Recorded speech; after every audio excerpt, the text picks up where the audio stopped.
안녕하세요. EBS에서 생명과학을 가르치고 있습니다. 변친수입니다. 반갑습니다. 얼마 전 그 인사이드 아웃이란 영화가 개봉돼서 화제를 불러일으켰는데 혹시 봤나요? 네, 거기에 5가지 감정이 나오죠. 어떤 감정이 나오나요? 슬픔, 기쁨, 버럭, 까칠, 소심 이렇게 5가지 감정이 나와서 한 사춘기 소녀의 그 뇌 속에서 벌어지는 감정 변화를 다룬 영화였습니다. 선생님은 선생님의 중학생 시절이 떠올라서 그때는 별것도 아닌 것에 그렇게 막 눈물이 나고 낙엽 굴러가는 소리만 나도 막 친구들하고 깔깔거리면서 웃었거든요. 그 시절을 떠올리면서. 그리고 이 생명과학 관련 내용이 많이 나오더라고요. 뇌, 기억, 체계 이런 내용이 나와서 굉장히 재밌게 봤었습니다. 오늘 우리가 이야기 나눌 주제는 바로 그 영화와 관련이 있습니다. 인간의 마음이란 무엇인가? 그게 오늘 이야기 나눌 주제입니다. 여러분, 마음은 뭘까요? 마음은 우선 어디 있을까요? 가슴에 있을까요? 뇌에 있을까요? 네, 현대 과학에서는 뇌의 기능을 연구함으로 인해서 인간의 마음을 연구할 수 있다. 인간의 마음의 신비를 밝힐 수 있다라고 얘기합니다. 뇌과학이란 말 혹시 들어봤나요? 뇌과학, 인지과학, 신경생리학이란 말 들어봤을 겁니다. 뇌과학에서는 인간의 마음을 어떻게 설명하냐? 인간의 뇌 속에는 신경세포가 있는데, 뉴런이 있는데 그 뉴런과 뉴런 사이 시냅스를 통한 신경 전달 물질의 화학적 반응이 마음이다. 이렇게 설명을 합니다. 어렵죠? 오늘 이제 우리가 나눌 주제입니다. 그래서 이제 현대 과학에서는 이렇게 인간의 마음을 연구하려는 시도가 계속 끊임없이 있고, 그리고 뇌과학에 대한 그 대중들의 관심도 높아져서 뇌과학을 주제로 한 영화나 드라마나 책들이 쏟아져 나오고 있습니다.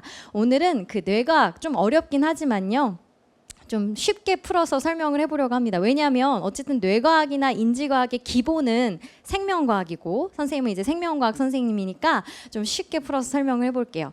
혹시 중간에 어려워진다 싶으면 좀 표정을 찡그려 주세요. 그러면 선생님이 눈이 여러분의 표정을 읽어서 감각신경을 통해 대뇌 피질로 그 정보가 가겠죠. 뭔가 이상하다, 분위기가 워워 이런 판단을 내릴 수 있도록 표정으로 좀 신호를 보내주기 바랍니다.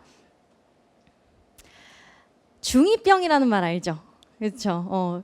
하도 그 감정 변화가 극심해서 병이라는 단어를 붙였습니다. 아니 도대체 사춘기의 머릿속에는 어떤 일이 벌어지길래 그렇게 밝고 명랑했던 아이가 갑자기 내성적이고 소심해지고 말을 잘 듣던 착한 아이가 갑자기 반항아가 돼버리기도 하는 걸까? 이 사춘기 뇌 속에 이제 학자들이 이제 주목하기 시작했습니다. 선생님도 아들이 한 명 있는데요. 말을 배우기 시작할 때는 그렇게 이쁠 수가 없었어요. 아니 저렇게 작은 아이의 입에서 어떻게 단어가 나올 수 있지? 단어가 나올 때도 너무 기뻤는데 그 단어를 연결해서 이제 문장으로 얘기하더라고요. 엄마 그런데 이건 뭐예요? 라는 어떻게 이렇게 주어 서술어가 완벽한 문장을 구사할 수 있을까? 혹시 천재가 아닐까? 그렇게 너무 이뻤어요. 근데 지금은요 미운 4살이에요. 그래서 모든 말대꾸를 합니다. 말 좀 한다고. 그가 지금 자주 사용하는 단어가 3가지 있습니다. 아니야, 싫어, 왜요? 이 3가지 단어를 주로 사용합니다. 그래서 뭐든 자기가 하겠대요. 뭐 해준다고 하면 다 싫대요. 엘리베이터 버튼 같은 것도 꼭 자기가 누르겠다고 해요. 근데 항상 자기가 누를 수 없잖아요. 다른 사람이 먼저 누르기로 하면 등이 막 활처럼 휘면서 막 흥분합니다. 어느 날은 너무 급해가지고 선생님 모르고 눌렀어요. 그때 막 불같이 이제 화를 내다가 이제 좀 진정이 된 후에 저 선생님한테 그러더라고요. 엄마, 내가 눌러야 하는 거 깜빡했어? 이렇게 말 좀 한다고 그렇게 따박따박 말대꾸를 하고 이렇게 장난치다가 때리는 거예요. 그래서 엄마 때렸어, 사과해. 그랬더니 사과는 먹는 건데? 이런 말들을 하고 뭐든 다 아니야, 싫어, 왜요? 막 이런 걸 자꾸 묻길래 이 아이는 도대체 왜 이렇게 부정적인가? 성향 자체가 좀 부정적이고 공격적인가? 걱정이 돼서 육아서를 찾아봤어요. 그랬더니 그게 자아가 생기는 아주 정상적인 과정이라고 하더라고요. 이제껏 부모님의 돌봄을 받다가 이제 하나의 독립된 인격체로서 혼자 의사결정 내리고 혼자 행동하겠다는 의지의 표현이래요. 정상적인 성장 과정이다라는 걸 읽고 나서 좀 마음의 위안을 얻었습니다. 혹시 여러분의 부모님이 지금 엄마를 미치게 하는 아들 키우는 방법이라든가 우리 아이 잘 키우는 방법이라는 그 제목의 책을 읽고 있다면 엄마 아빠가 지금 나 때문에 힘드시구나 라는 걸 아셔야 합니다. 예전에는 이 사춘기의 변화를 호르몬의 변화로 설명했습니다. 왜 사춘기 소년 소녀가 그렇게 예민하고 별것도 아닌 것에 화를 내는가? 호르몬 때문이다. 왜 사춘기 소녀들이 별것도 아닌 것에 눈물을 흘리는가? 그것은 여성 호르몬인 에스트로겐의 분비량이 급격히 증가하기 때문이다라고 호르몬으로 설명을 했습니다. 근데 현대에 와서는 뇌를 주목하기 시작했어요. 아마도 사춘기의 뇌가 성인의 뇌와 뭔가 차이가 있을 것이다. 성인의 뇌와 사춘기의 뇌는 그렇게 크기에 있어서는 차이가 없습니다. 성인의 뇌는 한 무게가요, 한 1200에서 1500g 정도 합니다. 그러니까 킬로그램으로 하면 얼마죠? 네? 한 1.4kg 정도 해요. 그래서 여러분 혹시 뇌과학에 관심 있다면 이런 제목이 있어요. 1.4kg의 우주, 뇌라는 제목의 책이 있습니다. 그 책 추천하니까 꼭 읽어보기 바랍니다. 어쨌든 성인의 뇌나 사춘기 청소년의 뇌나 크기나 무게에 있어서는 차이가 없어요. 근데 문제는 뭐냐? 사춘기 뇌는요, 각 부위가 골고루 발달하지 않았어요. 자, 뇌의 구조를 한번 보겠습니다. 네, 긴장하지 마시고요. 뇌에서 가장 안쪽 부분에 중간뇌라는 부분이 있습니다. 뇌에서 가장 작은 부분이에요. 그리고 뇌와 척수를 연결시켜주는 연수라는 부분이 있습니다. 중간뇌와 연수 사이엔 뇌교라는 부분이 있어요. 다 외우라는 건 아니고 이 중간뇌, 뇌교, 연수를 합쳐서 뇌줄기라고 합니다. 뇌줄기는 좀 기억해 줍시다. 왜냐하면 저 뇌줄기가 살아 있어야만 생명 유지가 가능해요. 생명 유지의 가장 중요한 부분이 저 뇌줄기입니다. 저 뇌줄기 위에 이제 간뇌가 있습니다. 간뇌는 시상과 시상하부로 구성되어 있습니다. 좀 들어봤죠? 네, 저 시상하부로 이루어진 저 간뇌에서 하는 일이 뭐냐? 우리 몸의 항상성을 유지하는 일을 해요. 우리 몸의 체온이 항상 일정하게 유지될 수 있도록, 혈당량이 항상 일정하게 유지될 수 있도록 하는 항상성 유지와 관련된 부분이 바로 저 간뇌입니다. 간뇌를 둘러싼 얇고 길쭉한 모양의 막대기가 있는데요. 지금 그림상에는 표현이 안 돼 있는데 속에 있어요. 뇌 속에 해마라는 부분이 있습니다. 그 해마는 기억을 담당하는 부분이에요. 그리고 그 해마의 앞쪽 부분에 편도체라는 부분이 있는데 여기서 공포와 분노 같은 본능적인 감정을 담당해요. 그러니까 여러분 우리 뇌에서 본능적인 감정을 다루는 부분이 어디냐? 뇌 깊숙한 곳에 있어요. 편도체라는 곳에. 편도라는 말은 한자어로 아몬드란 뜻입니다. 생긴 모양이 아몬드 같다고 해서 편도체라고 합니다. 편도체에선 어떤 감정을 다룬다고요? 화남, 분노, 공포 같은 이제 본능적인 감정이요. 그리고 이제 간뇌 위쪽에 이제 뇌의 대부분을 차지하죠. 한 80%를 차지합니다. 대뇌가 있습니다. 대뇌의 표면은 굉장히 주름져 있어요. 그래서 우리가 뇌는 두개골 속에 있잖아요. 그래서 이제 부피가 이제 한계가 있습니다. 한정된 공간 속에서 최대한의 면적을 확보하기 위해서 굉장히 주름이 많이 있어요. 그리고 대뇌는 좌우 두 개의 반구로 구성되죠. 좌반구, 우반구란 말 들어봤죠? 네.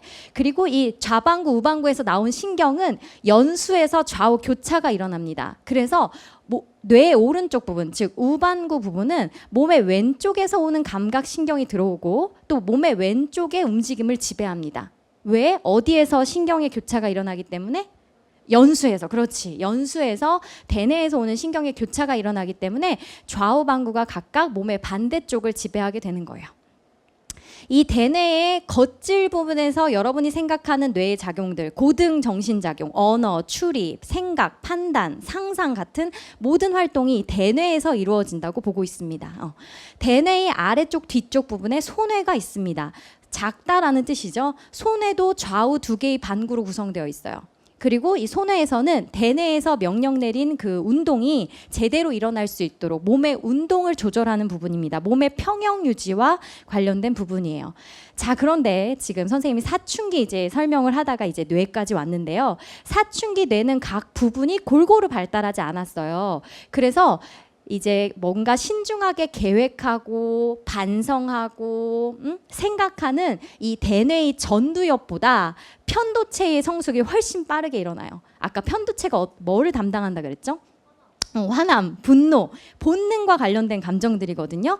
그러니까 계획을 세워서 생각해서 이렇게 말을 하는 게 아니라 본능에 충실한 거죠. 왜? 전두엽이 편도체보다 더디게 성숙하기 때문에. 그게 사춘기 내에서 벌어지는 일입니다. 각 부위가 골고루 발달하지 않는다. 그게 사춘기의 특징이라고 할 수 있겠습니다. 이제 뇌의 그림이 나왔으니까요. 뇌 세포가 죽는 것, 뇌의 기능이 떨어지는 것, 뇌가 죽은 상태. 뭐라고 하죠? 뇌가 죽은 상태? 뇌사. 좋아요. 근데 뇌사 하면 또 떠오르는 말이 있어요. 식물인간. 식물인간하고 뇌사는 같은 말일까요? 이건 좀 다르죠. 그렇죠. 뭐가 다르냐면 아까 선생님이 중간내 뇌교 연수를 합쳐서 뭐라고 한다 그랬죠? 그렇지, 기억하네요. 뇌줄기라고 한다 그랬어요. 그 뇌줄기가 생명 유지의 기본적인 부분이라 그랬어요. 그 뇌줄기의 기능이 살아있냐 살아있지 않냐를 가지고 식물인간과 뇌사를 구분합니다. 식물인간은 대뇌의 기능이 없어졌어요. 대뇌의 기능이 많이 손실됐어요. 그래서 의식이 없어요. 그러나 뇌줄기를 비롯한 나머지 뇌의 기관들이 정상적으로 작동하고 있습니다.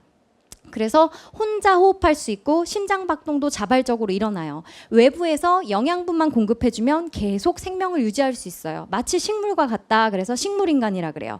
드물기는 하지만 저 식물인간들은 의식을 회복하기도 합니다. 기적적으로. 그러면 저 식물인간에 이제 빠진 그 사람의 장기는 기증 대상이 될 수 있을까 없을까요? 기증해도 될까요? 안 될까요? 안 되지. 의식이 회복될 수도 있는데. 그렇죠? 그런데 뇌사는요. 대뇌를 비롯한 뇌줄기, 뇌의 모든 부분이 이제 기능이 저하된, 기능이 떨어진, 기능이 없어진 상태입니다. 뇌가 죽은 상태죠. 회복 가능성이 있을까요? 없을까요? 없어요. 그런데 이제 뇌사 상태에 빠진 사람도 지금 살아있다라는 표현을 하는데 그거는 왜 그러냐면 인공호흡기를 달아주면 억지로 호흡과 심장박동을 이제 일으킬 수 있거든요. 그렇게 수명을 연장하는 것이지 자발적으로 호흡을 하거나 자발적으로 심장이 뛰는 건 아니에요. 그래서 뇌사 상태에 빠진 사람은 그 장기를 기증할 수 있습니다. 자, 식물인간과 뇌사의 차이는 어디가 살아있고 살아있지 않고의 차이다? 그렇지. 뇌줄기의 기능이 살아있냐 살아있지 않냐의 차이라는 거 기억하면 되겠습니다. 그런데 이 뇌는 뭘로 되어 있냐? 신경세포로 되어 있습니다. 신경세포를 영어로 뉴런이라고 합니다. 뉴런. 뇌를 구성하는 세포, 신경세포. 신경세포를 뉴런이라 그래요. 근데 여러분 세포 배웠죠? 생물을 배우면 세포부터 배웁니다. 일반적으로 우리가 생각하는 세포 모양은 어떻죠? 동그랗고 그 안에 핵이 있고 미토콘드리아 있고 이런 거 배우잖아요. 이것도 세포예요. 근데 이걸 이제 세포라고 매칭을 잘 못하는데 일반적인 모양이 아니기 때문에 그렇습니다. 어디가 좀 다르냐면 우선 저기 보라색으로 표현된 부분, 저 부분이 이제 핵이에요. 핵이 있는 이 핵과 나머지 세포소기관이 있는 저 부위를 신경세포체라고 합니다. 이 신경세포가 다른 세포와 다른 점은 저렇게 나뭇가지처럼 돌기가 많이 솟아있다는 거예요. 그래서 다른 신경세포로부터 정보를 받아들이는 가지돌기가 있고 가지돌기로부터 정보가 들어오면 저 신경세포체에서 그 정보를 처리해서 그 정보를 전달합니다. 어디를 통해서? 축삭돌기를 통해서.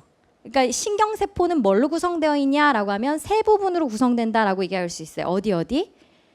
신경세포체, 가지돌기, 축삭돌기. 이건 마치 컴퓨터와 같습니다. 컴퓨터에 자판으로 입력을 하면 내용이 저장되고 어떤 내용을 계산한 후에 다시 출력돼서 화면으로 나타나죠. 외부로부터 정보를 받아들이는 부분, 가지돌기. 정보를 취합하고 처리하는 부분, 신경세포체. 정보를 전달하는 부분, 축삭돌기. 이렇게 이해하면 되겠습니다. 그런데 이제 모양만 이렇게 특이한 것이 아니라 이 신경세포는 아주 특이한 것이 흥분해요. 흥분. 신경세포가 흥분한다라고 하는데 흥분한다는 건 전기가 만들어져요. 네, 너무 깊게 들어가진 않겠습니다. 뭐 나트륨 칼륨 펌프 이런 얘기까지 해야 되는데 너무 깊게 들어가진 않고 어쨌든 그 정보가 이제 전기적인 신호로 이제 전달이 돼요. 근데 전깃줄도 마치 그 피복으로 감싸 있는 것처럼 얘도 누전이 되지 않기 위해서 뭔가로 이렇게 감겨져 있어요. 뭘로? 마리집으로 감겨져 있어요. 그래서 그 전기 신호가 누전되지 않고 끝까지 잘 이동할 수 있습니다. 전기 신호는 저 마리집이 없는 부위를 이렇게 띄엄띄엄해서 이제 신호가 전달될 수 있거든요. 점프해서 이걸 도약전도라고 하죠. 마리집과 마리집 사이는 축삭이 노출되어 있습니다. 여기를 뭐라고 하냐면 랑비에 결절이라 그래요. 랑비에가 뭘까요? 랑비에. 프랑스 과학자 이름이에요. 생물 용어 중에 이제 학자 이름을 딴 게 많이 있거든요. 저 랑비에는 이제 신경세포를 연구한 과학자 이름입니다. 그래서 그 사람의 이름을 따서 랑비에 결절이라고 합니다. 이렇게 생겼어요, 신경세포는. 그런데 저 마리집이 무슨 색깔이냐면 흰색입니다. 흰색. 마리집이 무슨 색이라고요? 네, 기억하세요. 자, 그래서 대뇌를 자르면요, 속이 어떤 색깔이냐면 속은 흰색이에요. 근데 겉은 약간 회색빛을 띱니다. 그 이유가 뭐냐면 마리집으로 둘러싸인 축삭돌기가 대뇌의 안쪽에 주로 분포해요. 마리집이 아까 무슨 색이라고 그랬죠? 흰색. 따라서 마리집으로 둘러싸인 축삭돌기가 모여있는 대뇌의 안쪽 부분이 흰색을 띠게 되는 거죠. 그래서 대뇌의 안쪽 부분, 이걸 속질이라고 하고 백색질이라고 합니다. 색깔이 흰색이기 때문에. 그리고 대뇌의 겉부분은 신경세포체가 모여 있어요. 그래서 색깔이 약간 진합니다. 그래서 회백질 혹은 뭐 회색질이라고 합니다. 마치 그렇게 생각하면 돼요. 과일의 껍질 그리고 과일의 속 이렇게 생각하면 좋겠는데 대뇌도 겉질은 회색질이고 속질은 백색질이다. 대뇌의 이제 겉질에서 주된 이제 여러 가지 기능들이 일어나는데 각 부분이 어떤 그 중추인가를 나타낸 지도입니다. 대뇌 겉질은 크게 전두엽, 두정엽, 측두엽, 후두엽으로 구분합니다. 그리고 각 영역이 좀 맡고 있는 역할이 달라요. 우리가 이제 소리를 들었다. 그 소리는 이 측두엽의 청각중추에서 처리하게 되고, 그리고 어떤 걸 봤다. 그러면 그 시각중추는 후두엽 쪽에 위치하게 됩니다. 이렇게 대뇌 겉질은 각 부위마다 맡고 있는 역할이 나뉘어져 있어요. 이렇게 역할을 나누는 걸 뭐 한다라고 하죠? 뭐 되어 있다? 분업화되어 있다라고 하죠. 대뇌 겉질은 분업화되어 있습니다. 기능이. 특히 이 전두엽의 앞쪽 부분에서 운동을 관여하는데, 그러니까 몸의 각 부분을 움직일 수 있는 운동과 관련된 신경세포들이 모여 있어요. 그런데 그 신체의 부위와 그리고 그 신체를 담당하는 대뇌 겉질의 그 면적은 무관합니다. 지금 그림을 보세요. 얼굴과 관련된 그런 신경세포가 모여 있는 부분이 상당히 넓죠. 그리고 손도 굉장히 크게 그려져 있죠. 그런데 몸통 부분 찾을 수 있겠나요? 몸통? 좀 팔뚝, 팔꿈치 이런 부분 작잖아요. 그렇죠? 이게 무슨 말이냐면 얼굴 근육을 움직이는 건 굉장히 그 섬세하게 조절돼야 되기 때문에 뇌에 상당히 많은 부분이 얼굴 근육과 관련이 있다는 거죠. 예민하다는 거예요. 그만큼. 자, 이쪽은 이제 두정엽의 앞부분에 있는 체감각 겉질이라 그러는데 이제 감각 신호가 오는 그런 신경세포들이 모여 있는 곳입니다. 역시 얼굴이나 손끝, 발끝 같은 곳은 크게 그려져 있는데 나머지 부분은 작게 그려져 있어요. 이걸 바탕으로 해서 이제 인체를 구성하면 어떤 인간이 만들어질까요? 이 면적을 가지고선 인간을 그리면. 얼굴은 크고, 그렇죠? 손발은 크고, 몸통은 작은 그런 사람이 만들어지겠죠. 이거를 감각운동 호문클루스라고 합니다. 예전에 중세 연금술사들은 뭐든지 만들 수 있다고 생각했거든요. 심지어 인간도 만들어낼 수 있다고 생각했어요. 중세 연금술사들이 말한 그 인조인간을 호문클루스라고 하는데 이 지도를 호문클루스 지도라고 합니다. 이 우리 인체에서 가장 예민한 부분이 어딜까요, 여러분? 인체에서 가장 예민한 부분. 손끝, 입술, 얼굴 이런 부분이 예민해요. 둔한 부분은 어디 있을까요? 좀 둔한 부분. 엉덩이, 등 이런 부분이 좀 둔하거든요. 이걸 실험해 볼 수 있습니다. 어떻게 실험하냐면 이쑤시개를 가지고 옆에 친구의 눈을 가립니다. 그리고 이제 하나를 찔러보기도 하고 두 개를 찔러보기도 해요. 입술 같은 곳은 이제 두 개를 찌르면 정확히 두 개라고 인식을 해요. 그 두 개의 이쑤시개 사이가 아무리 가까우더라도. 근데 등 같은 경우에 이제 두 개로 찌르면 하나라고 대답하기도 합니다. 그만큼 둔하다는 뜻이에요. 이렇게 예민한 그런 신체 기관일수록 그 부분을 담당하는 대뇌 겉질도 상당히 면적이 넓다라는 것을 이 그림을 통해 알 수 있습니다. 또 활동을 할 때 활성화되는 부위가 다른데요. 여기 빨간색 쪽으로 갈수록 활성화되는 부위란 뜻입니다. 우리가 말을 들을 때는 측두엽의 청각중추가 활성화됨을 볼 수 있습니다. 글자를 볼 때는 후두엽에 있는 시각중추가 활성화됨을 볼 수 있고, 말을 할 때, 말을 만들어낼 때 각각 그 붉게 표현된 부분이 다르죠. 이것은 각 활동을 할 때 활성화되는 부위가 다르다는 것으로 대뇌 겉질의 각 부위가 담당하는 역할이 다르다. 역시 분업화되어 있다라는 걸 얘기를 합니다. 그래서 이제 뇌에 대한 얘기를 좀 해봤습니다. 근데 이제 뇌와 관련된 질환들 다양한 것들이 있어요. 뭐 있나요? 뇌와 관련된, 신경계와 관련된 질환들. 네? 알츠하이머, 치매 혹시 들어봤나요? 정신분열증 들어봤나요? 간질, 혹은 우울증, 우울장애 이런 게 모두 신경계와 관련된 질환입니다. 그 미국에서는 신경계 질환으로 입원한 환자가 암이나 심장 그 질환으로 입원한 환자보다 훨씬 많다 그래요. 그만큼 흔하다고 합니다. 정신분열증에 걸린 그런 예술가들도 많죠. 그런 그 신경계 질환은 이제 뇌의 기능이 뭔가 떨어진 상황인데요. 우리가 치매라고 부르면 뭔가 기억력이 떨어진 상태, 인지 기능이 저하된 상태를 말합니다. 일상생활이 거의 장애가 될 정도로. 근데 치매에는 또 여러 가지가 있어요. 알코올 중독성 치매도 있고 혈관성 치매도 있는데 치매의 대부분이 이제 알츠하이머병에 걸렸을 때 이제 치매가 진행됩니다. 처음에는 건망증 수준으로 이제 좀 깜빡깜빡 하다가 나중에는 가까운 가족도 못 알아보죠. 그리고 굉장히 그 공격성이 강해지는 병 중에 하나입니다. 나이가 들수록 이제 발병률이 높아지지만 가끔 이제 드문 경우에 이제 30대 중후반쯤에 이제 이 알츠하이머병에 발병이 되기도 하고, 그리고 여성이 남성보다 2배 발병률이 더 높다고 하네요. 우울하죠? 그 혹시 여러분 영화 중에 그 내 머릿속의 지우개란 영화 아나요? 주인공이 누구였죠? 정우성이랑 손예진이었습니다. 그 손예진이 알츠하이머병에 걸린 상황이 이제 나오는데요. 그래서 처음엔 이제 깜빡깜빡 하다가 나중에는 이제 정우성도 못 알아보죠. 그렇게 잘생겼는데 자기 남편인 거를 못 알아볼 정도로 그렇게 병이 진행이 됩니다. 알츠하이머병에 걸린 그런 환자의 뇌를 보면요, 상당히 뇌가 어떤가요? 좀 쭈글쭈글해 보이죠? 좀 작아졌죠? 뇌세포가 많이 죽었기 때문에 그렇습니다. 뇌세포가 많이 죽어서 이 뇌가 좀 쭈글쭈글하게 줄어있는 상태고, 대뇌 그 겉질도 상당히 위축되어 있고, 저 안에 하얀색으로 표시된 거는 뇌실이라 그래요. 뇌의 빈 공간, 뇌실이 크게 확장되어 있는 걸 볼 수 있습니다. 이 알츠하이머병을 완벽히 치료하는 방법은 현재 없어요. 발병되면 진행되게 되어 있습니다. 다만 그 알츠하이머병의 그 진행 과정을 좀 늦출 수 있는 약물들이 있어요. 어떻게 늦추냐면 뉴런과 뉴런 사이를 이제 시냅스라고 하고, 그 시냅스에 아세틸콜린이라는 물질이 있어요. 근데 이제 이 알츠하이머병에 걸린 사람이 그 아세틸콜린의 농도가 낮대요. 그래서 그 아세틸콜린이 분해되지 않게 하는 약물을 처리하면 아세틸콜린이 높은 농도로 유지돼서 뭐 그 집중력도 향상되고 인지 기능도 어느 정도 유지할 수 있다고 해요. 지금 좀 어려운 얘기가 자꾸 나오죠. 뭐 시냅스, 신경 전달 물질. 이건 어렵지만 좀 얘기를 하고 넘어가야 될 부분입니다. 얘기해 볼게요. 아까 우리 대뇌를 구성하는 세포를 뭐라고 한다 그랬죠? 대뇌, 뇌를 구성하는 세포. 신경세포, 뇌세포, 신경세포. 신경세포를 영어로 뭐라고 하죠? 뉴런. 그렇죠. 좋아요. 뉴런은 뭘로 구성되어 있어요?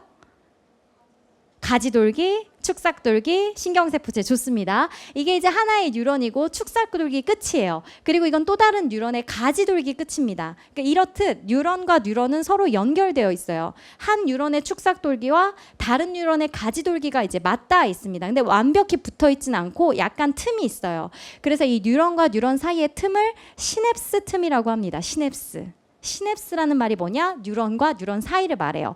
그 간격이 약 20에서 40 나노미터 정도로 굉장히 좁다고 합니다.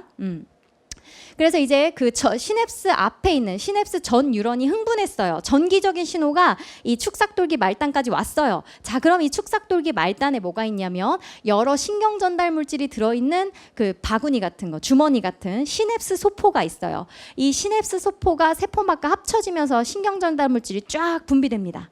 그럼 이 신경 전달 물질이 그 다음 뉴런의 가지돌기에 있는 세포막에 있는 수용체에 붙으면 그 다음 뉴런도 흥분할 수 있어요.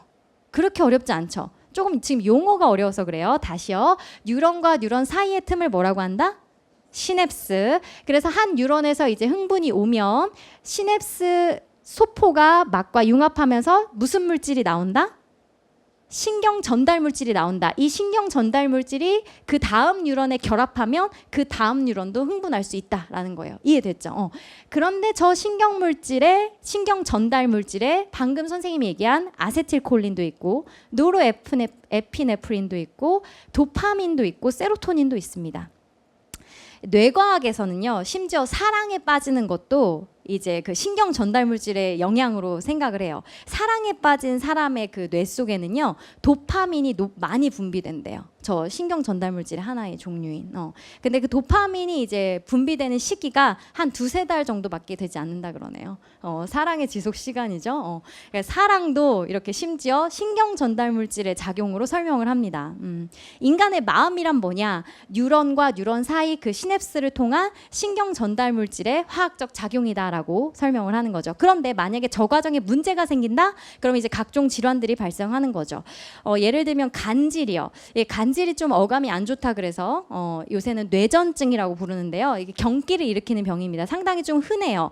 윈스턴 처칠도 이 간질을 알았다고 합니다. 근데 이 간질은 왜 발생하냐? 뇌전증은 왜 발생하냐면 신경세포가 특정 부분에서 너무 많이 흥분하기 때문에 그래요. 시도 때도 없이. 그래서 이제 뇌전증을 치료하는 방법은 그 자꾸 흥분이 일어나는 그 신경세포를 죽인다 그래요. 그런 방법으로 이제 뇌전증을 치료하고 우울증이요. 우울장애. 우울장애는 뭐냐면 저 신경 전달 물질 중에 하나인 세로토닌의 농도가 낮을 때 우울증이 걸린대요. 그러면 우울증 치료제는 뭘 넣어주면 될까요? 그렇지. 세로토닌을 넣어주면 돼요. 쉽게 생각하면 돼요. 근데 이제 세로토닌을 넣어주기보다는 어떤 약물을 처리하냐면 세로토닌이 분해되지 않게 하는 약물 혹은 세로토닌이 다시 재흡수되지 않게 하는 약물을 처리하면 세로토닌이 시냅스에 높은 농도로 존재할 수 있게 되겠죠. 그러면 이제 우울증을 느끼지 않게 되는 겁니다. 그런 식으로 우리가 치과에 갔을 때 이제 마취 주사를 잇몸에 맞죠. 그것도 일종의 이거와 관련이 있는데 마취 주사를 맞으면 이 신경 전달 물질이 분비되지 않아요. 즉 흥분하지 않아요. 그러니까 아무리 아픈 자극이 오더라도 통증을 느끼지 않죠. 신경세포가 흥분하지 않는 이상 우리는 통증을 느끼지 않습니다. 그런 원리예요. 그래서 이 뉴런과 뉴런 사이의 그 시냅스 틈을 통한 신경 전달 물질의 역할 이런 게 이제 지금 한참 연구되고 있는 분야고요. 그래서 뇌과학으로 유명한 그 정재승 박사 같은 경우에는 만약에 인사이드 아웃을 자기가 만든다면 기쁨, 슬픔 이런 캐릭터보다는 신경 전달 물질을 주인공으로 만들어서 영화를 만들면 재밌겠다 뭐 그런 얘기도 한 적이 있습니다. 우리가 어제 점심이 뭐였지? 어제 점심 뭐였어요, 여러분? 어제 점심 뭐 먹었어요? 왕돈가스. 좋아요. 이렇게 기억했잖아요. 이렇게 기억한다는 것은 어떤 뉴런과 뉴런 사이에 연결망이 생겼다는 거예요. 근데 이 연결망이 평생 갈까요? 너 어제가 며칠입니까? 8월 21일인가요? 8월 21일 점심에 뭐 먹었어? 평생 기억할 수는 없죠. 이 뉴런과 뉴런 사이 연결망은 생기기도 했다가 없어지기도 했다 그렇습니다. 이 연결망이 이제 대략적으로 완성되는 시기가 언제냐? 20대 한 중반 정도에 대략적으로 완성된대요. 그러니까 지금 여러분 시기, 사춘기 시기는 이 뉴런과 뉴런의 연결망이 굉장히 활발하게 형성되고 있는 시기예요. 이 시기에 어떤 자극을 받냐? 어떤 경험을 하냐에 따라서 어떤 뉴런과 뉴런이 연결될지 몰라요. 그 뉴런과 뉴런의 연결망이 사람마다 다르기 때문에 사람마다 생각이 다른 겁니다. 그래서 이 시기에 다양한 경험을 하고 여러 책을 읽고 그렇게 해야 다양한 그 연결망이 촘촘히 형성돼서 앞으로 여러분 인생을 사는 데 도움이 되는 것입니다. 지금 선생님이 잠깐 기억 얘기를 했는데요. 그 인사이드 아웃이라는 영화에 봐도 이제 단기 기억, 장기 기억 얘기가 나옵니다. 우리의 약간 공부와 관련된 내용이라서요. 한번 이제 기억 얘기를 좀 해볼게요. 기억은 어디 있냐? 선생님 지금 좀 전에 설명했는데 기억은 신경세포와 신경세포, 즉 뉴런과 뉴런 사이에 연결망이 형성되는 거예요. 그걸 이제 기억이라고 설명하는데 우리는 주변으로부터 끊임없는 자극을 받습니다. 지금 여러분에게 주어지는 자극은 뭔가요? 우선 선생님의 말소리, 그렇죠? 소리, 그리고 뭐 팬이 돌아가는 지금 소리도 들리죠? 그리고 또 빛도 있고 냄새도 있고 그렇죠? 그럼 이런 다양한 자극들이 와요. 그 자극들은 일단 감각기억 속에 저장됩니다. 감각기억 속에 저장되는 시간은 1초에 불과해요. 1초에서 2초 사이. 그 중에서 아주 내가 주의 집중한 것만이 작업기억으로 넘어올 수 있습니다. 주의 집중한 것만. 왜냐하면 모든 자극을 우린 처리하지 않거든요. 모든 자극 중에 내가 처리하고자 하는 자극만을 인지하는 과정, 그 과정을 이제 지각이라고 합니다. 그래서 이제 작업 기억으로 오잖아요. 그럼 이 작업 기억은 그러면 그 지속 시간이 기냐? 아니에요. 얘도 한 뭐 10초, 20초밖에 되지 않고 분량도 적습니다. 한 5개에서 9개 정보밖에 단기 기억에 저장할 수밖에 없어요. 얘 계속 여기에 붙잡아 두려면 계속 암기를 해야 됩니다. 그런데 이 단기 기억에 들어온 내용 중에 뭔가 나에게 유의미해. 아까 선생님이 내 머릿속에 지우개를 얘기했을 때 몇몇 학생들이 표정이 밝아지면서 정우성을 발음했거든요. 이미 정우성은 내 머릿속에 있었던 지식이죠. 그것과 이제 그 선생님의 강의 내용을 연결시킬 수 있다면 그렇다면 이제 장기 기억으로 갈 수 있습니다. 그러니까 이제 아무 기억이나 장기 기억이 되지 않고 우선은 주의 집중하고 그리고 의미가 있어야 내 머릿속에 기억이 남는 거예요. 많은 부분은 잊어버립니다. 망각됩니다. 망각. 그리고 장기 기억에 저장된 것 중에서 일부는 다시 인출돼서 사용될 수 있죠. 자, 이것이 이제 기억에 관한 가장 심플한 모델입니다. 정보 처리 모델이라 그래요. 마치 컴퓨터에 어떤 정보를 저장하면 그것이 입력하면 그것을 이제 저장해 놨고 있다가 필요할 때 이제 꺼내서 쓸 수 있는 것처럼 우리 뇌에도 장기 기억이라는 부분이 있어서 그 부분에 이제 기억을 저장해 놨다가 필요할 때 인출해내서 쓸 수 있다는 거죠. 자, 천천히 한 단계 한 단계 좀 살펴보겠습니다. 우선 지금 우리는 다양한 자극을 받고 있죠. 주의 집중한 것만이 단기 기억으로 갈 수 있습니다. 그런데 똑같은 것을 보더라도 사람마다 다르게 인식하기도 해요. 자, 한번 볼게요. 뭘로 보이나요? 좋아요. 선생님 만약에 이게 무슨 숫자냐라고 한다면 여러분 13이라고 하겠죠. 근데 만약에 알파벳 철자로 뭐냐라고 한다면 뭐라고 할까요? B라고 하겠죠. 그렇죠? 뭘 볼 것이다 라는 기대감이 서로 다른 걸 보게 한다는 거죠. 만약에 숫자나 아니면 알파벳에 대한 아무런 정보도 없는 어린아이는 아무것도 기억하지 못하겠죠. 이 내용에 대해서. 착시가 바로 그런 겁니다. 같은 것을 보더라도 서로 다르게 인식을 하죠. 그리고 여러분 주의 집중할 때는 어려우면요. 많은 내용을 주의 집중할 수 없어요. 그래서 이제 선생님은 이제 선생님이잖아요. 선생님이 될 때 어떻게 하면 학생들을 수업에 주의 집중하게 하는가 그런 전략들을 배우거든요. 선생님이 오늘 수업의 첫 부분에서 무슨 얘기를 했었죠? 인사이드 아웃 영화 얘기를 했었죠. 그럼으로써 여러분의 이제 주의를 확 끈 거죠. 그렇죠? 아들 얘기도 했죠. 아들 얘기는 별로 주의 집중이 안 됐나요? 갑자기 아들이 보고 싶네요. 아들이 보고 싶다는 것은 선생님의 뇌에서 지금 아들에 관한 그 기억 부분, 뉴런과 뉴런 사이의 신경 전달 물질의 농도가 높게 유지되고 있다는 뜻이겠죠. 어쨌든 어려운 과제는 주의 집중하기 힘듭니다. 선생님도요. 운전을 처음 배울 때는 운전하면서 동시에 음악 듣는 게 불가능했어요. 너무 산만해서 운전만 했죠. 앞만 보고 옆도 못 봐요. 앞만 보고 달릴 수가 있었습니다. 근데 이제 시간이 지나면 운전하면서 이제 음악도 들을 수 있게 됐어요. 지금은 운전하면서 음악도 들으면서 전화도 할 수 있죠. 물론은 핸즈프리로. 이게 연습하면요, 여러분 자동화가 됩니다. 그러니까 여러분이 이제 공부를 잘하려면 어떻게 해야 되냐? 우선 그 내용에 관심을 가지고 주의 집중을 해야 돼요. 그리고 연습하면 그게 자동화가 돼서 내가 노력하지 않아도 집중돼서 내용이 들어올 수 있다는 거죠. 자, 좋아요. 자, 그다음에 이제 여러분의 암기력을 테스트할 건데요. 이제 주의 집중해서 그다음 작업 기억, 단기 기억 쪽으로 왔습니다. 여기에는 한 10초 정도 정보가 유지될 수 있는데 유지될 수 있는 양은 한 5개에서 9개 정도 사이를 이제 저장할 수 있고 능력은 사람마다 다르죠. 암기 능력은. 자, 하나씩 이제 긴장하시고 숫자를 이제 제시할 테니까 좀 기억해 봅시다.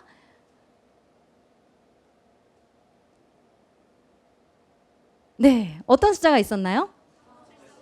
우와, 최고 최고. 너무 쉬운 숫자를 택한 것 같아요. 하고 보니 357은 홀수니까. 근데 만약에 아까처럼 쉼표가 아니라 선생님이 만약에 이렇게 제시했다면 어떨까요? 이거 훨씬 더 쉬웠겠죠. 그렇죠? 이게 전략입니다. 암기를 할 때 이렇게 덩이 짓기를 하면 더 빨리 외울 수가 있습니다. 아까 선생님이 단기 기억의 용량이 어느 정도 된다 그랬죠? 지속 시간은 한 10초고 그 용량은 한 5개에서 9개 정도라고 했죠. 그래서 우리 전화번호가 왜 7자리냐 8자리인가? 단기 기억의 용량이 그것밖에 되지 않기 때문에 그렇습니다. 8자리를 넘어가면 아마 못 외우는 사람 많을 거예요. 그게 단기 기억 때문에 그렇습니다. 자, 우리의 이제 관심은 이제 단기 기억을 어떻게 장기 기억으로 넘기는가라는 겁니다. 그런데 사람들은 단기 기억의 대부분을 장기 기억으로 넘기지 못하고 대부분 잃어버립니다. 정보를 잃어버리는 걸 망각이라고 합니다. 망각. 그렇게 생각하는 학생이 있을 수 있을게요. 망각이 안 일어났으면 좋겠다. 그럼 내가 한 번 들은 건 계속 기억할 수 있지 않겠냐. 근데 그건 상당히 무서운 거예요. 그렇죠? 어제 일어났던 세부적인 일까지 다 기억나고 어제 읽었던 문장도 다 기억난다고 생각해 보세요. 끔찍하죠? 그리고 새로운 내용을 받아들일 수도 없습니다. 그래서 뇌과학자들은 망각이란 자연스러운 현상이다. 망각이 일어남으로 인해서 인간은 새로운 것을 배울 수가 있다. 그런 얘기를 합니다. 그리고 망각에는 일종의 법칙이 있는데요. 그날 감정이 아주 격렬했잖아요. 굉장히 슬프거나 굉장히 기뻤다. 감정이 격렬할수록 그때 같이 경험한 것들은 오래 기억에 남는다고 해요. 장기 기억. 그러니까 강렬해야 돼요. 뭔가를 배울 때는. 자, 이거는 이제 시간이 지남에 따라 기억이 얼마나 남아있는가를 나타낸 망각곡선입니다. 자, 처음 그 내용을 배웠을 때는 100%를 기억한다고 해봅시다. 자, 20분이 지나니까 그중에 60%만 기억에 남았어요. 선생님이 20분 전에 말한 내용의 많은 부분이 여러분 이미 망각이 일어났습니다. 그리고 이제 시간이 점점 지날수록 계속 망각이 일어나다가 이렇게 이제 망각 속도가 둔해지죠. 일반적으로 한 일주일 정도 시간이 지나잖아요. 그럼 일주일 전에 있었던 일의 한 20% 정도만 기억한다 그래요. 나머지 80%는 망각되어 버리고요. 이 망각곡선이 또 우리에게 시사하는 바가 있습니다. 뭘 해야 된다, 공부할 때는. 그렇지, 복습을 해야 된다. 어쩔 수 없이 또 공부 얘기로 돌아오는데요. 선생님은 이제 학교 다닐 때 공부를 잘했습니다. 깨알 자랑. 공부를 잘했는데 왜 공부를 잘했는데 비법이 뭐냐라고 묻는다면 선생님은 확실하게 대답할 수 있어요. 복습했기 때문에. 예습 필요 없어요, 여러분. 복습해야 돼요. 그리고 복습은 언제 하는 게 효과적일까요? 일주일 지난 다음에? 그렇지. 수업 끝난 바로 그 직후에 하는 게 20분이 지나기 전에 하는 것이 효과적입니다. 안 되면 그날, 당일날 해가 바뀌기 전에. 일주일이 지나면 벌써 80%를 까먹었잖아요. 그렇죠? 복습이 중요해요. 선생님이 이제 학창 시절에 이제 습관이 하나 있었는데요. 수업 이제 끝나는 종이 울리잖아요. 그럼 선생님이 나가시죠. 그러면 선생님은 바로 자리에서 일어나지 않았어요. 1분간 그 배웠던 내용을 눈으로 훑었습니다. 1분이면 돼요. 어떤 때는 뭐 30초면 끝나기도 해요. 근데 그 1분의 습관이 여러분의 성적을 올릴 수가 있어요. 복습해야 된다. 왜? 망각되기 때문에. 됐죠? 자, 좋아요. 그 망각이 일어나지 않았어. 그래서 이제 장기 기억으로 왔어. 자, 근데 장기 기억으로 오는 데는 뭔가 전략이 필요합니다. 단기 기억에서 장기 기억으로 저장할 때 몇 가지 전략을 선생님이 이제 알려줄게요. 그리고 장기 기억에서 단기 기억으로 다시 꺼낼 때도 전략이 필요합니다. 여러분 왜 그 이제 인출이라고 하는데 돈을 인출한다 이런 거 알죠? 그러니까 인출하는데도 좀 노력이 필요해요. 뭔가 생각날 듯 하면서 생각나지 않을 때 있죠. 그렇죠? 그때는 이 장기 기억에 저장된 그 정보를 인출하는 데 실패한 거예요. 인출을 자주 할수록 인출 속도가 빨라진다고 합니다. 그렇게 되는 거예요. 역시 장기 기억도 그럼 평생 기억되냐? 아니, 많은 부분이 망각이 일어나게 되죠. 단기 기억에서 이제 장기 기억으로 가는 전략들이 몇 가지 있습니다. 우선 첫 번째, 정교화 전략. 이건 뭐냐면 유의미하게 만드는 거예요. 의미 있게 만드는 겁니다. 아까 이제 알츠하이머병 얘기할 때 선생님이 손예진 얘기를 합니까? 손예진은 여러분에게 의미 있는 대상이죠. 그렇죠? 그래서 손예진과 알츠하이머가 연결되면서 알츠하이머가 젊은 시기에도 걸릴 수 있구나. 남편도 못 알아볼 정도로 기억력이 감퇴하는구나. 이렇게 이제 장기 기억으로 갈 수 있어요. 그런데 선생님이 손예진 얘기 없이 그냥 알츠하이머는 대뇌 겉질이 급격하게 위축하는 병으로서 뭐 이렇게 설명을 했다고 해봅시다. 나머지 이제 20분 있으면 아무것도 기억이 안 날 거예요. 그렇죠? 우선 장기 기억으로 가려면 그 내용이 의미 있어져야 됩니다. 그러면 여러분 어떻게 해야 되냐? 끊임없이 내가 알고 있는 것과 연결시켜야 돼요. 이것도 이제 교수 전략 중 하나인데 어떤 새로운 내용을 가르칠 때 학생들이 이해하기 쉬운 내용과 연결시켜서 이제 설명을 하거든요. 예를 들면 선생님은 생물 선생님이니까 확산이라는 개념을 한번 설명해 보겠습니다. 확산이 뭐죠? 확산? 퍼지는 것. 그렇죠. 초등학생 수준의 발언입니다. 퍼지는 것. 고등학생 수준에서 확산을 설명해 볼까요? 확산. 퍼지는 확산이란 생명과학의 내용으로서 고농도에서 저농도로 물질이 이동하는 현상입니다. 많은 쪽에서 적은 쪽으로 물질이 이동하는 현상. 근데 이렇게 설명하면 좀 이해가 안 되니까 만약에 교실에서 누군가 한 명이 방귀를 꼈다. 그 방귀 냄새가 퍼지는 것, 이게 확산이다 라고 하면 이제 좀 쉽게 이해가 되죠. 물에 잉크방울을 한 방울 떨어뜨렸다. 잉크 분자가 물 분자 사이를 통해서 퍼지는 것, 이게 확산이다 라고 하면 기억이 나겠죠. 그렇죠? 많은 쪽에서 적은 쪽으로 뭔가 퍼지는 것, 확산, 이렇게요. 그렇게 의미 있는 것과 연결시켜야 됩니다. 여러분이 공부를 할 때도 적극적으로 내가 알고 있는 것과 연결시키고 예시를 들어보고 하면 더 단기 기억에서 장기 기억으로 가기 쉽습니다. 알겠죠? 이게 첫 번째 전략. 두 번째 전략은 조직화 전략입니다. 뭔가 조직을 만들어주는 거예요. 자, 암기 테스트 한 번 더 하겠습니다. 자, 긴장하시고. 아까는 좀 쉬웠어요. 자, 여기 있는 단어들을 기억할 수 있는 만큼 한번 기억해 보세요. 네, 좋습니다. 한번 얘기해 볼까요? 소파.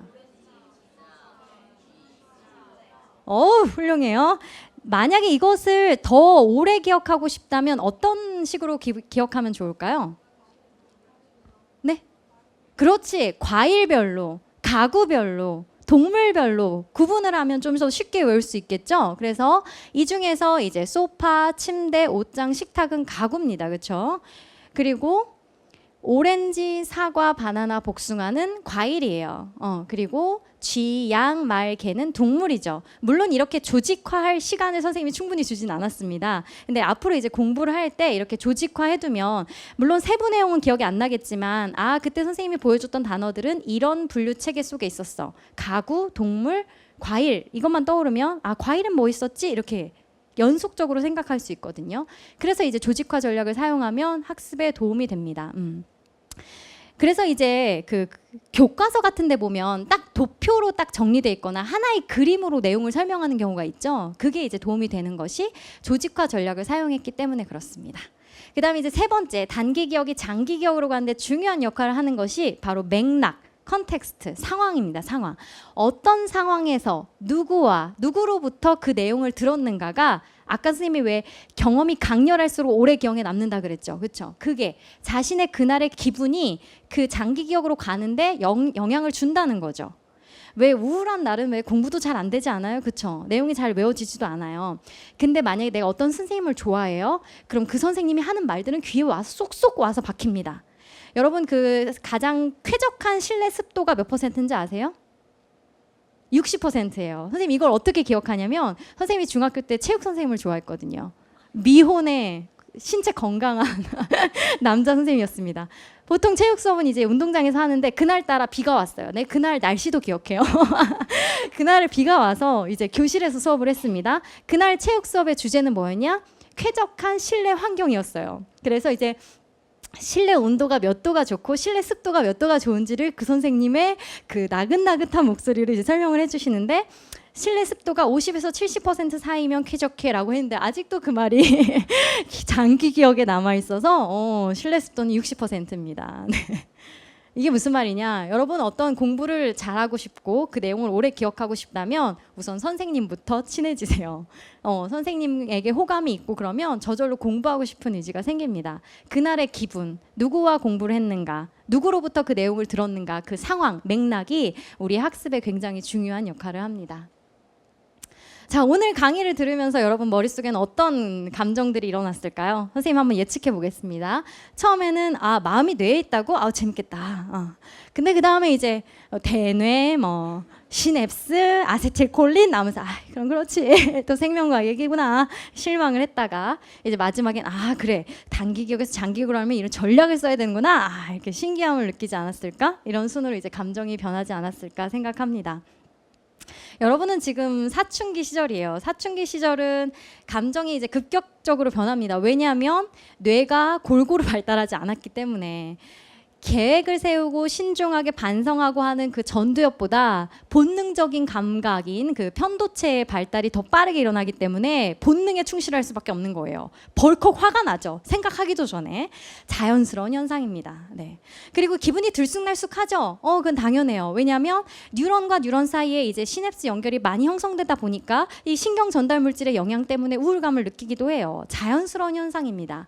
이제 이 인간의 감정이 왜 존재하는가 이제 여러 가지 학설이 있는데요. 기쁨은 삶을 살아갈 수 있는 추진력을 제공해 준다 그래요. 그리고 두려움, 공포는 어떤 위험으로부터 나 자신을 보호하기 위한 생존 전략이라고 합니다. 그리고 분노는 그 두려움으로부터 맞서 싸울 수 있는 용기를 제공해 준다고 해요. 그런데 도대체 사람에게 슬픔은 왜 필요한가? 생존에 유리하지도 않고 배우자를 찾는데도 그렇게 필요하지 않는데 슬픔이라는 감정은 왜 존재하는가? 그 인사이드 아웃에서도 슬픔의 비중이 굉장히 크죠. 슬픔은 왜 존재하는가? 여러 가지 가설이 있는데요. 최신 가설을 얘기해 줄게요. 슬픔이란 내가 지금 힘들다는 것을 남에게 알리는 구조 신호라는 겁니다. 나 지금 힘들어 울거나 혹은 이제 힘들다는 걸 표현을 하면 주변에 이제 가족이나 친구들이 아 그래 너 힘들구나 괜찮아 잘 될 거야 이렇게 하면 되지 하고 이제 해결책을 제시해줘서 내가 이제 살아갈 수 있는 돌파구를 찾게 해준다는 거죠. 그게 이제 슬픔의 역할이다라고 설명합니다. 그런데요 울어도 돼요, 여러분. 슬플 땐 울어도 돼. 근데 한국 사람들은 운다는 것, 슬프다는 감정을 억누르기에 바쁩니다. 근데 이제 우울증 환자를 의사들이 치료할 때요, 괜찮아요, 잘 될 거예요 라는 이제 긍정적인 말을 하잖아요. 그럼 그 환자는 더 우울증을 느낀다 그래요. 그것보다는 아 그래요, 지금 슬프군요, 이렇게 그 감정을 읽어주고 그 환자가 지금 슬프다는 것을 이제 받아들이고 시간이 지나야만 그 감정이 해소된다 그래요. 여러분도 지금 이제 인생을 살면서 슬픈 일이 있잖아요. 그럼 그냥 울어버리세요. 울면 어느 정도 감정이 해소됩니다. 눈물을 흘리면 어느 정도 그 기분이 좋아진대요.